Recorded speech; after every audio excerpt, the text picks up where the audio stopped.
नमस्कार. आज आपण कोंढवा येथे डीमार्ट चौकात आलेलो आहोत. काही नागरिक आपला त्यांनी कॉन्टॅक्ट केला होता या साईडच्या पूर्ण नागरिकांनी.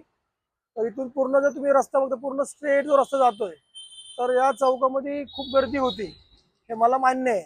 पण आता असं कळतंय 53(1) ची नोटीस त्यांनी दिलेली आहे, काहीतरी 200 ची काही नोटीस दिलेली, अशी त्यांनी पूर्ण ह्या लाईनला नोटीस लोकांना दिलेली आहे. ज्यांच्या इलिगल गोष्टी आहेत त्याच्यावरती कारवाई कराच, त्यात काय वाद नाहीये. पण ज्यांच्या जे लोक 40 वर्षापासून राहतात, 30 वर्षापासून राहतात, अशी पण नागरिक, अशी पण लोक आहेत, तर त्यांना त्यांचं लिगल असून सुद्धा तुम्ही त्यांना नोटीस बजावताय की फक्त एक सायकल रॅलीकडे जाणार आहे त्यासाठी तुम्ही बजावताय.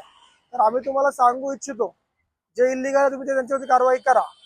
अधिकाऱ्यांनी स्वतः येऊन इकडं सगळं सर्वे करावा, त्या लोकांना भेटावं आणि त्या लोकांना भेटून तुम्ही ते चर्चा करून घ्यावी की बाबा तुमचे डॉक्युमेंट्स काय काय आहेत, किती फूटचं आहे. तुम्ही डायरेक्ट येऊन कारवाई करणार हे बरोबर नाहीये.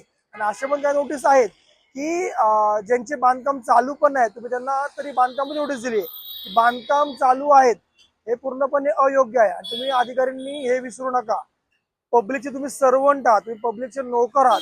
पब्लिक टॅक्स देते, टॅक्स दिल्यानंतर तुम्हाला पगार भेटतो. आणि काही माननीय लोक पण ह्याच्यामध्ये काही जागा हडपण्याचा प्रयत्न करतात. त्यांना एक इशारा आहे की तुम्ही नागरिकांचा छळ करू नका, नागरिक तुम्हाला सोडणार नाहीत. नागरिकांना नावं पण माहिती आहे, म्हणून आम आदमी पार्टी म्हणून आम्ही तुम्हाला विनंती करतो, नागरिकांना पण आणि अधिकाऱ्यांना पण, की तुम्ही हे चुकीच्या गोष्टी करू नका, लोकांचं तुम्ही नुकसान करू नका, तर आम्ही तुमच्या मागे लागू. जय हिंद, जय महाराष्ट्र.